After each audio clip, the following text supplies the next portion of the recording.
The next meeting is the Committee on Capital Planning, Execution, Asset Management, which will be chaired by the Vice Chair, Jeff Linford. Vice Chair.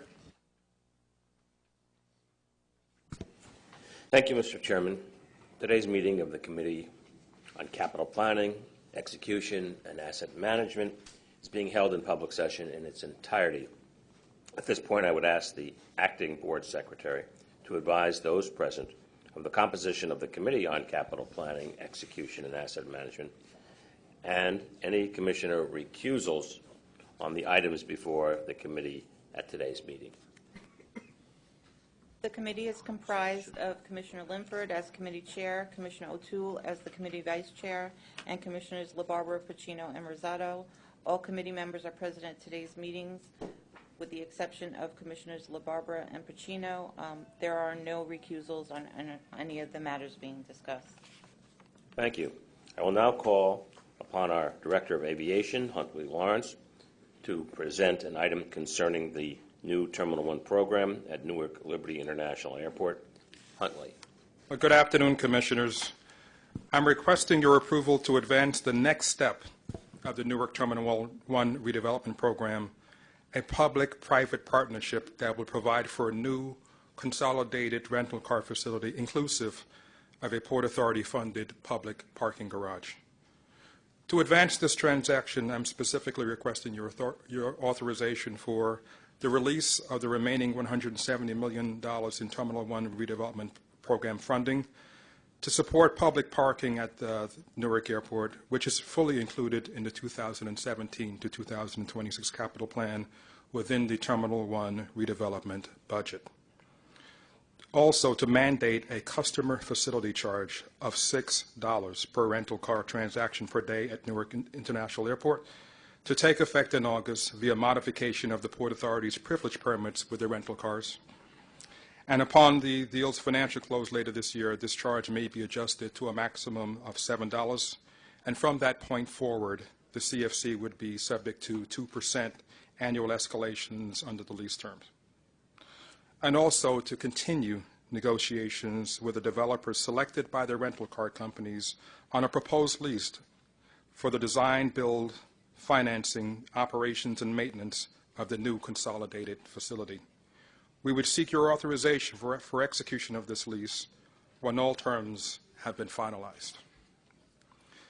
The existing rental car operation at Newark Liberty International Airport consists of 25 acres of on-airport property and 29 acres of off-airport property.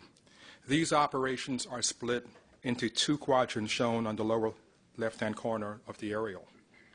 The proposed CONRAC facility shown here in red, directly across from the new Terminal 1, would consolidate this operation into a new integrated facility with a 3,000-space parking garage. The new facility would be accessible via pedestrian bridge connected to the new terminal and the existing AirTrain system. For reference, the green and blue shaded areas represent the roadway and airside elements of the new terminal development, respectively. A feasibility study conducted in the first half of this year, approved by the Board in December of 2017, informed our proposal for the CONRAC.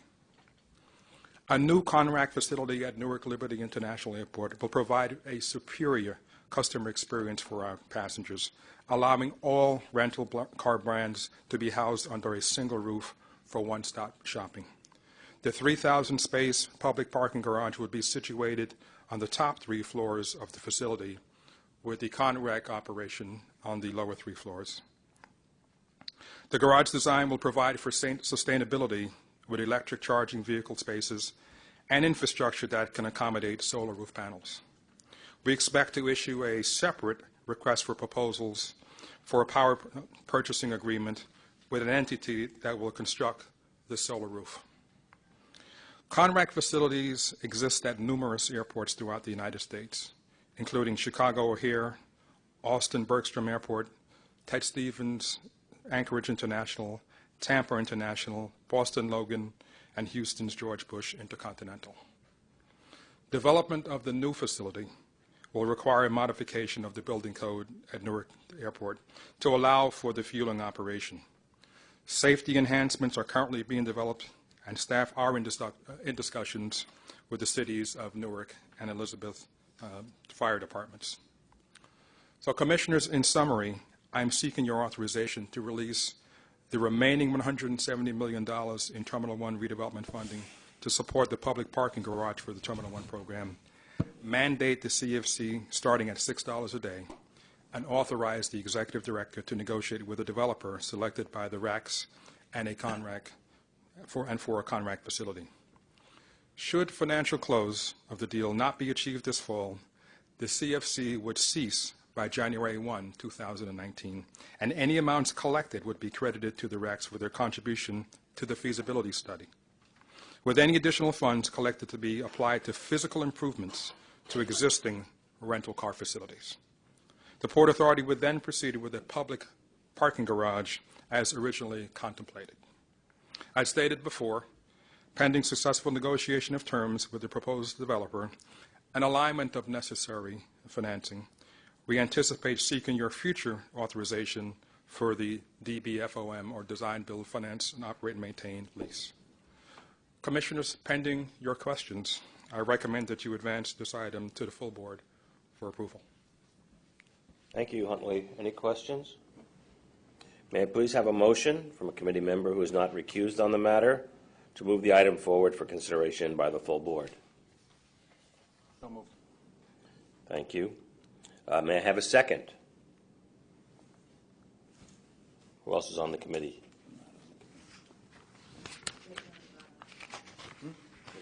Second. Thank you. Our next order of business is a presentation from our Chief Development Officer, Derek Utter, on capital performance results. Derek, you're on. Great. Good afternoon, Commissioners. So every 3 months, every quarter, we come before you and give you a quick update on where we are with the capital plan. This covers the first half of 2018. And just in quick summary, as I think you all know, our $32 billion capital plan over 10 years has a budget of $3.4 billion this year in 2018. That includes over 500 active projects, which, as you know, spans from very small projects to very large projects. The median size is about $10 million, so many of these are quite small. In the first half of 2018, we spent $1.2 billion, which was up almost 20% from last year's first half of the year, which was $1 billion. But below our very ambitious plan of $1.5 billion to spend during the course of the first half of the year. We had 129 planned milestone dates in 2018, and that means we measure ourselves at contract award, so that's the end of the planning phase, and the end of construction we measure ourselves. And those are important dates that we track very, very carefully.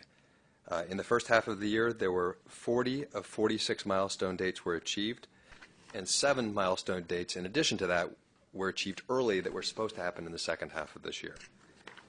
There were 17 projects put into beneficial use, most importantly the Goethals Bridge project, which we talked about a couple months ago.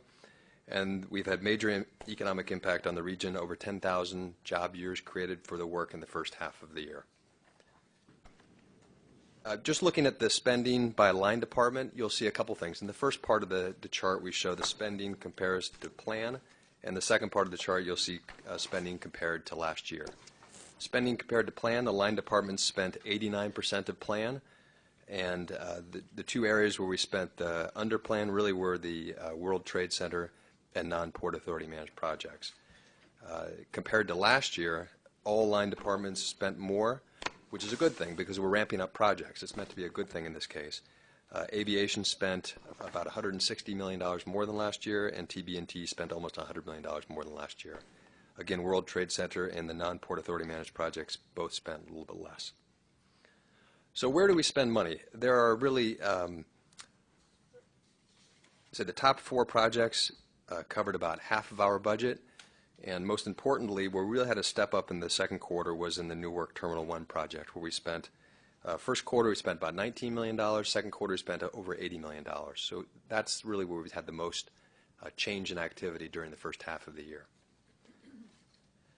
Just to give you a sense of some of the projects that went into beneficial use, again, they range from the small to the large, the installation of the bollards at JFK tenant terminals, and the installation of safety strip and rubbing boards at the New York uptown stations in the pass system, all the way up to, the Goethals Bridge, which was the largest project completed this quarter. I also said I would update you on a variety of initiatives that we put into place in the first quarter of the year to really improve our on-time, on-budget performance this year. And they fall into three categories: process improvements, contracting improvements, and management improvements. And you'll see each quarter that we're making progress on completing or starting these initiatives. This has been a very close partnership with our project management office and the engineering department, as well as the line departments. A few quick highlights. We have now created standardized lessons learned across a number of projects where we have case studies that all the project managers can learn from to extend our best practices when we do a good job and when we do a bad job.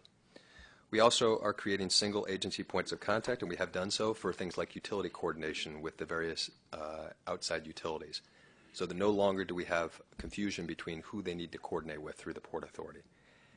We've talked about some of the lean projects, which I'll report on again in the future, as well as this CompStat style system where monthly we get together and really go through a data-driven approach to where we are in projects. So let me conclude there, and I'll take any questions.